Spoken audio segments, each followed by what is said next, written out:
In today's video, I'm going to teach you how to auto-publish blog posts with N8N. We'll build a simple workflow that takes a trigger, like a schedule or an RSS feed, and pushes those items straight to your blog on platforms such as WordPress or Medium, so content can go live without you lifting a finger. First, open your N8N dashboard in the browser. This is the canvas where all your automations live.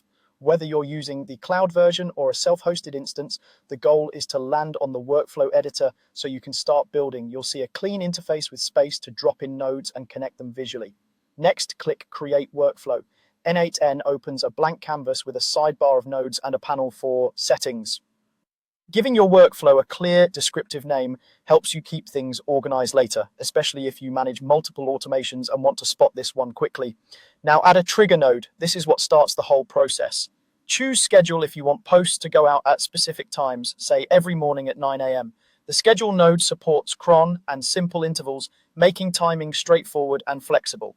Alternatively, choose RSS feed if you want N8N to watch a feed and create a post each time a new item appears. The RSS option monitors a feed URL and passes along fields like title, link, and content, which you can use downstream. Then add your blog node. Pick the integration that matches your platform, such as WordPress or Medium. Inside this node, you'll see fields for your post, including title, content, and status. This is also where credentials are handled, allowing the node to publish on your behalf in a secure way.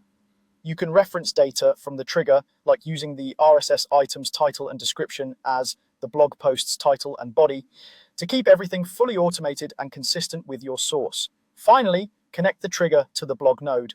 Drag the connection from the trigger's output to the blog node's input.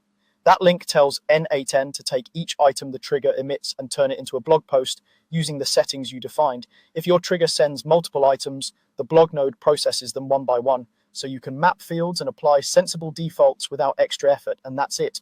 With this simple chain in place, your content can move from a predictable source straight to publication, keeping your blog active and up to date with minimal manual work.